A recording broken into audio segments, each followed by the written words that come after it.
So today we are continuing our journey through the Pith instructions of Trikaya Buddhism. And we are at the absolute most important topic on the spiritual path.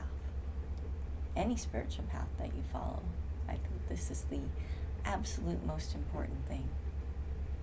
And it is humility.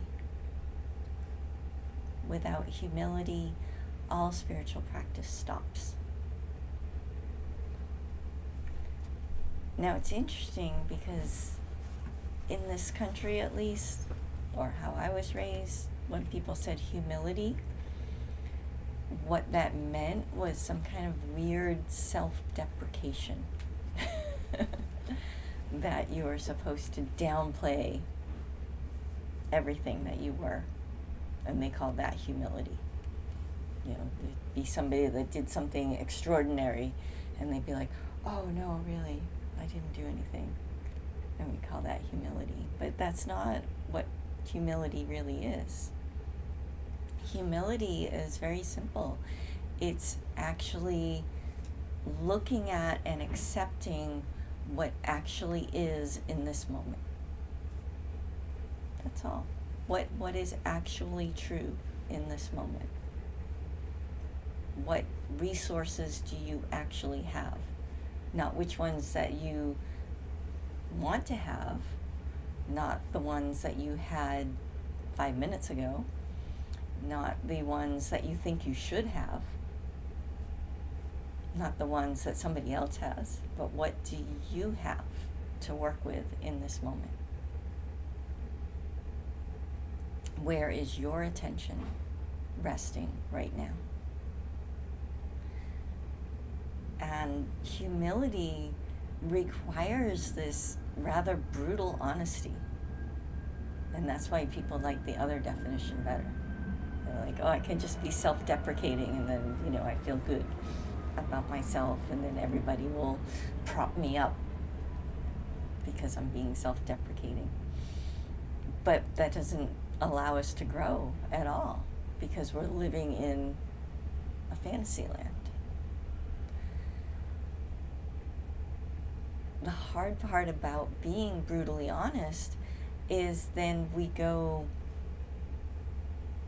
into self-flagellation, where instead of simply accepting this is where I am, this is what I am, this is what I have to work with, this is where my mind is, this is what my physical body is, these are my actual circumstances.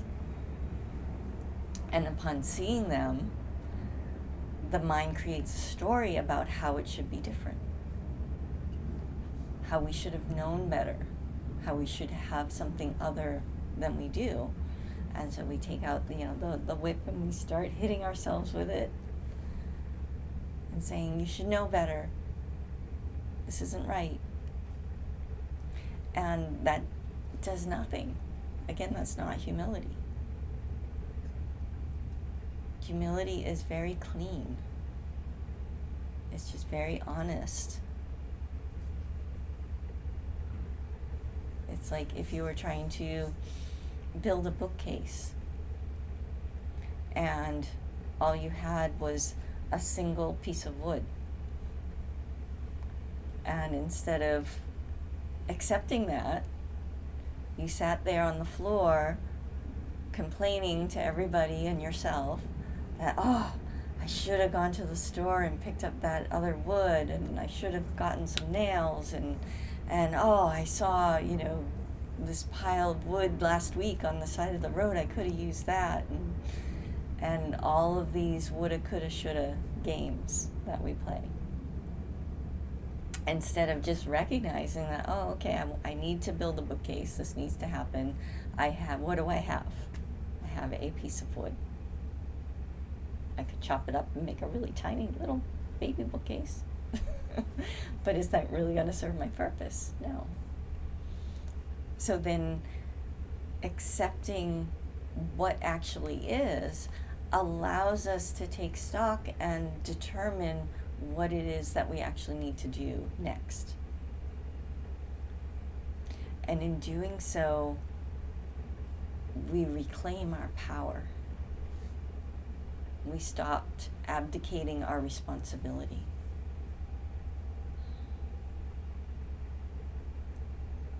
And as we do that, we recognize when we actually need to ask for help. I say, oh, I have this one piece of wood, I really need this bookcase, but I don't have anything else. How am I going to accomplish this? Or maybe you manage to gather all the supplies, but you don't have a hammer.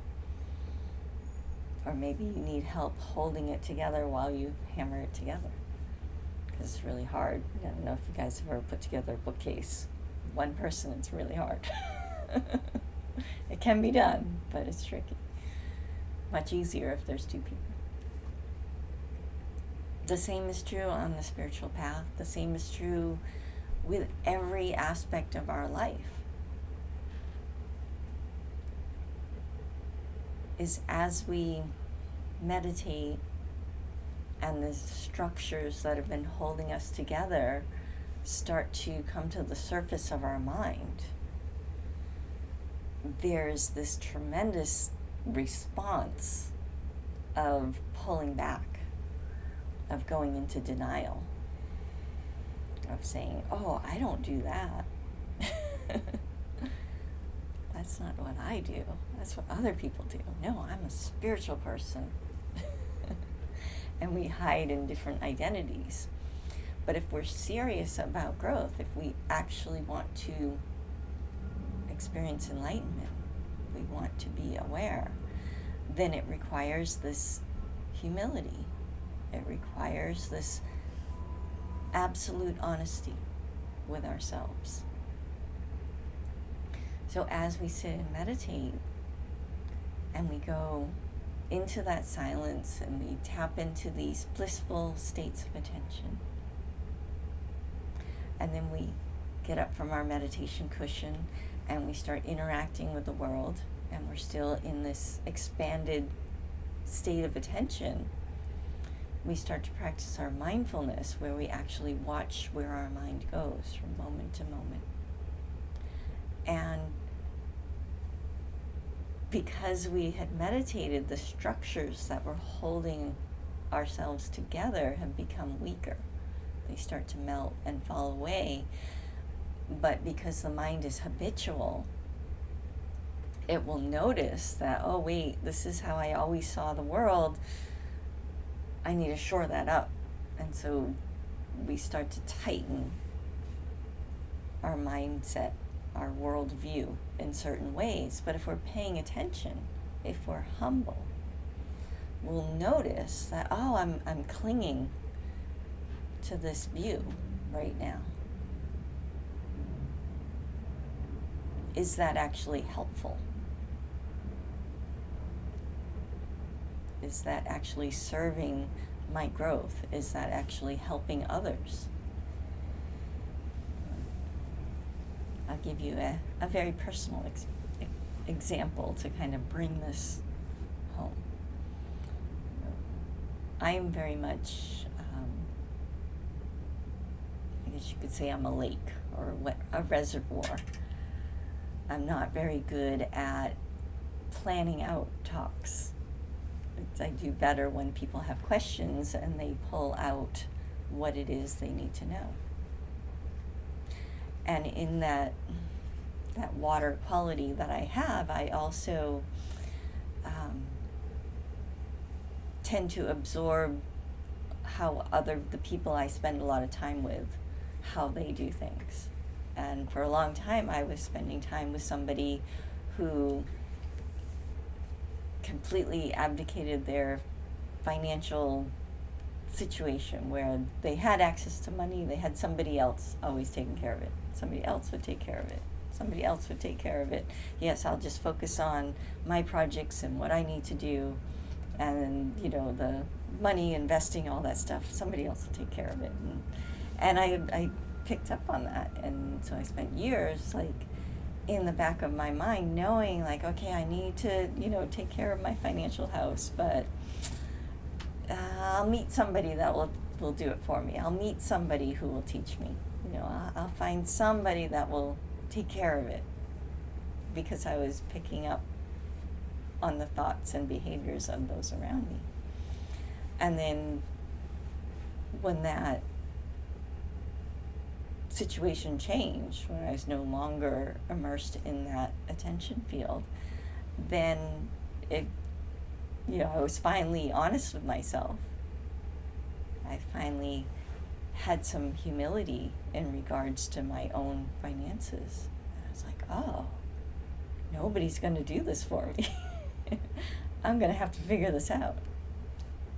And so I finally took that responsibility and started learning about investing and how to do things. And it's scary.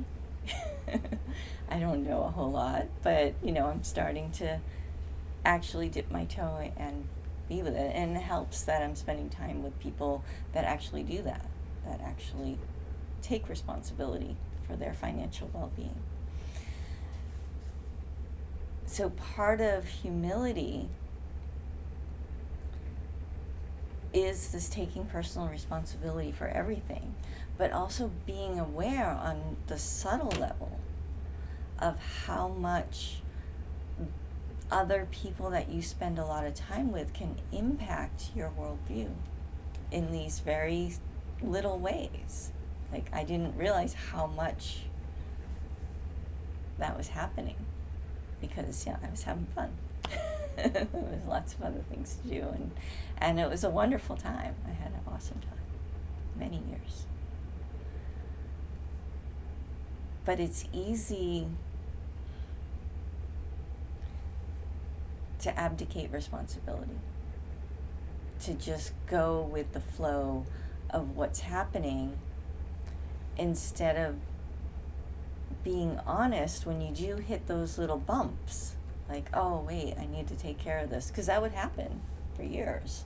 It was like, oh, wait, I should take care of that. Oh, I should do that.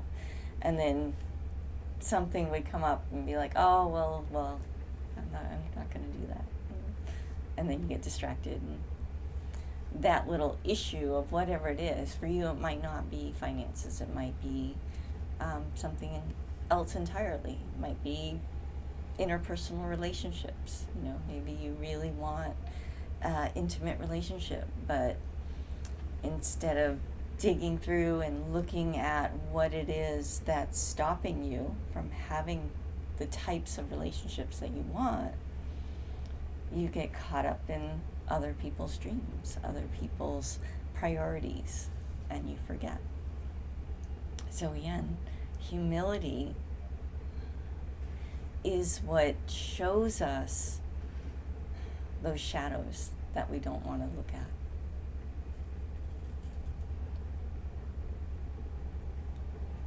Those little moments that come into our awareness field, and if you find yourself immediately brushing it away, saying, oh, maybe that's not so important, maybe I don't need to deal with that right now. Notice it.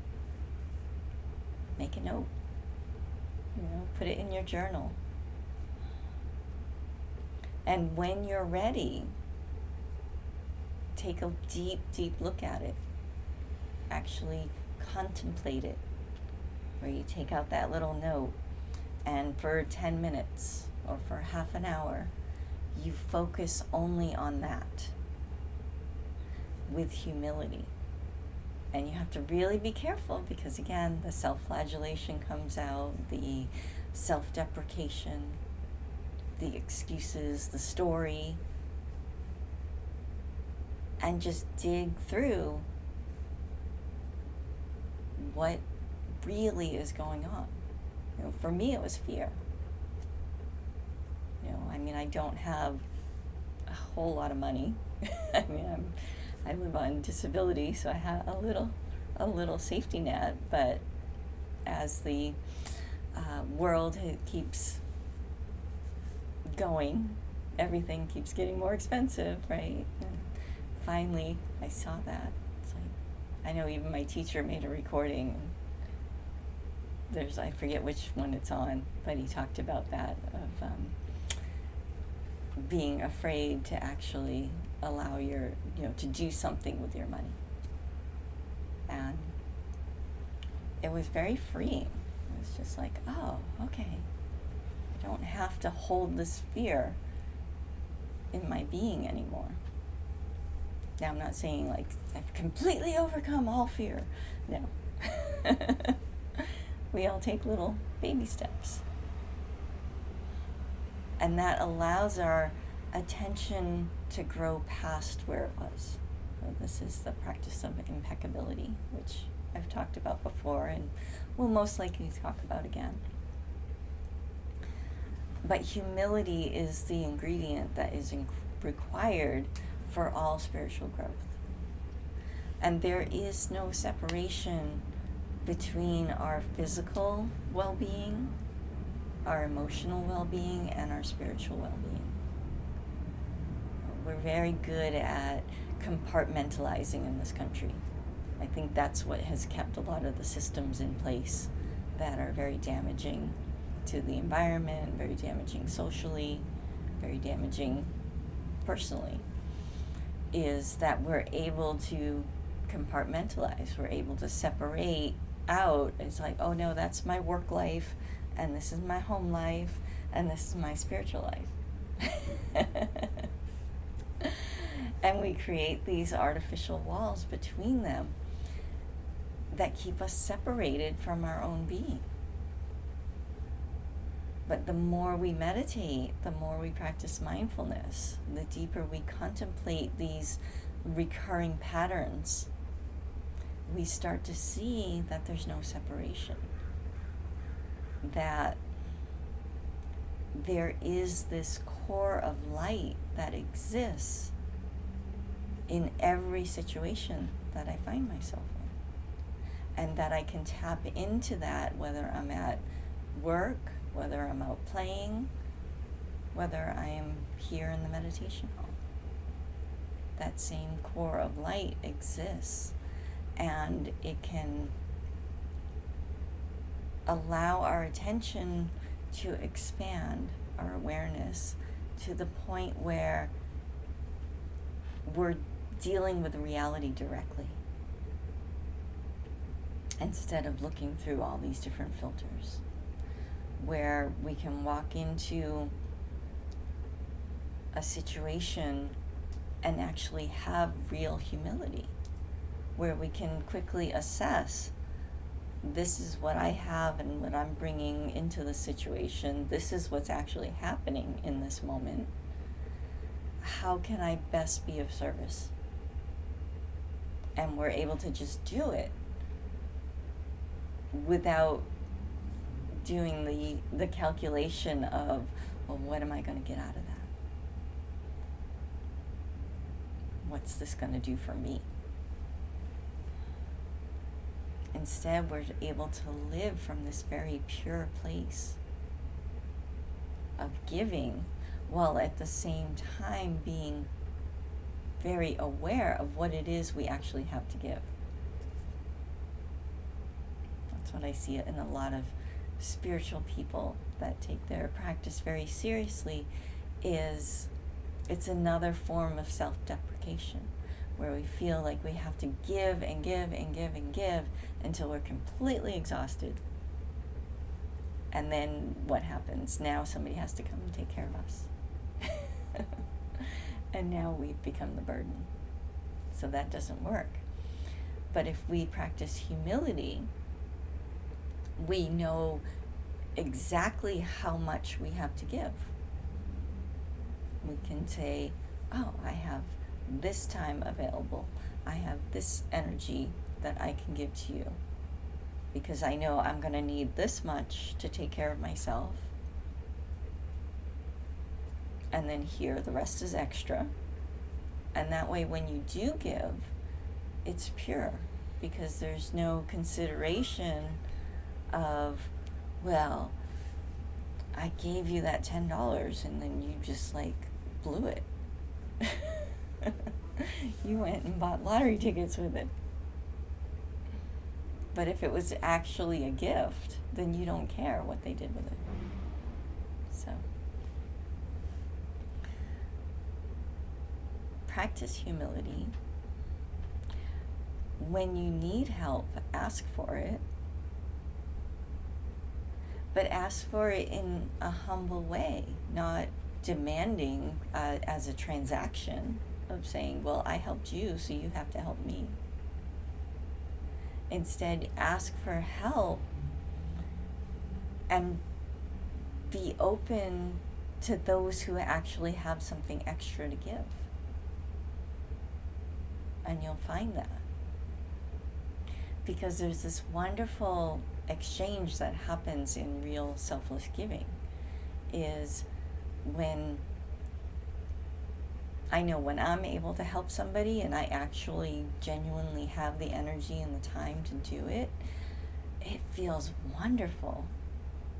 There's just this amazing high that comes from that. And it's not out of ego of like, oh, I was able to do this. It's just this flow of energy that comes through. And sometimes it teaches me about myself too. It shows me where maybe I need to ask for help. It shows me where I'm sometimes holding back. And in that asking for help and in that taking stock, there's also this realization that we're the ones that have to do the work. I can show you, glorious fields of attention. But if you can't hold your mind still, then you won't see them. You won't notice. You might get a glimpse, you might feel a little something, but then it will be gone just that fast.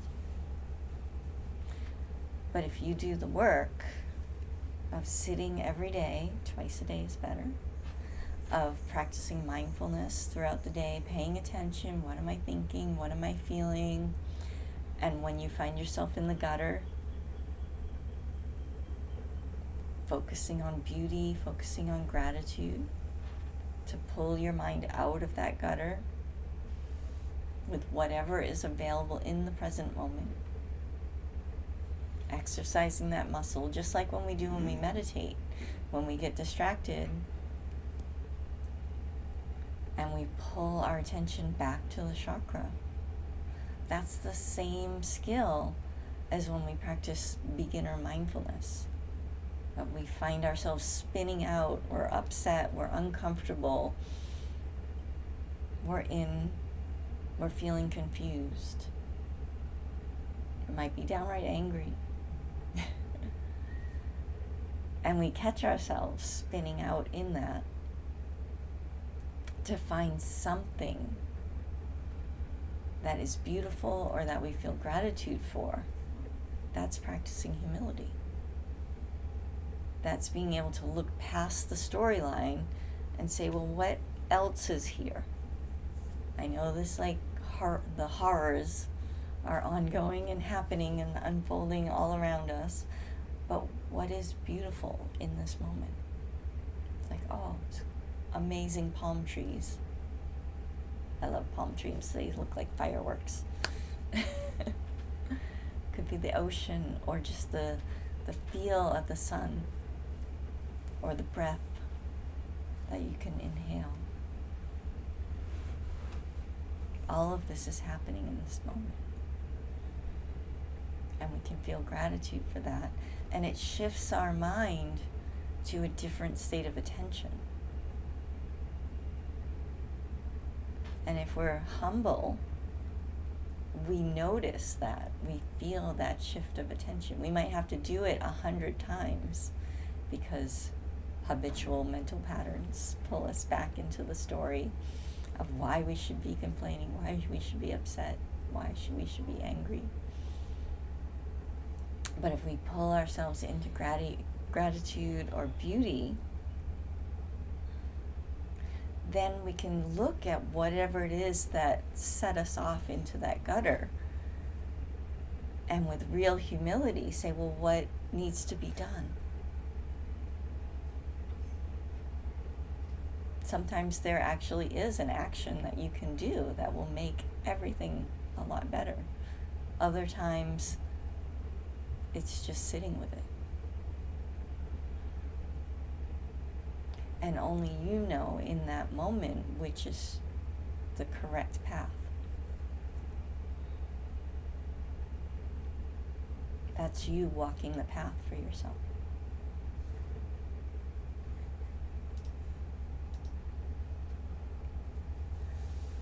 So accept help with humility from others along the way, realizing no one can walk the path for you, and knowing all of this exists within the mind.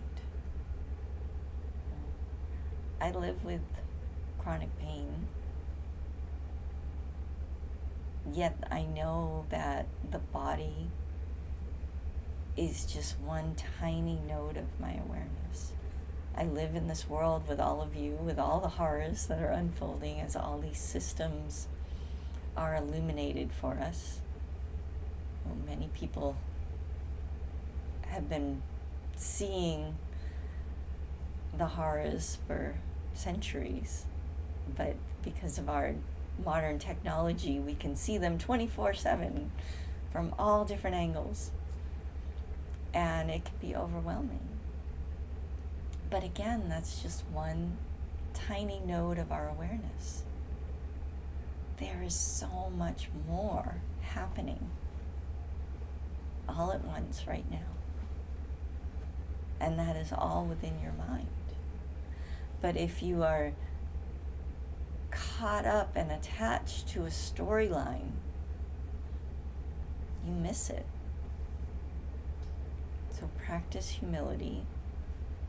Come back into this present moment and just take stock of what actually is right now.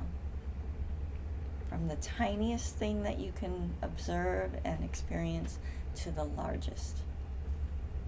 And let your mind be filled with all of it all at once, without attraction, without repulsion.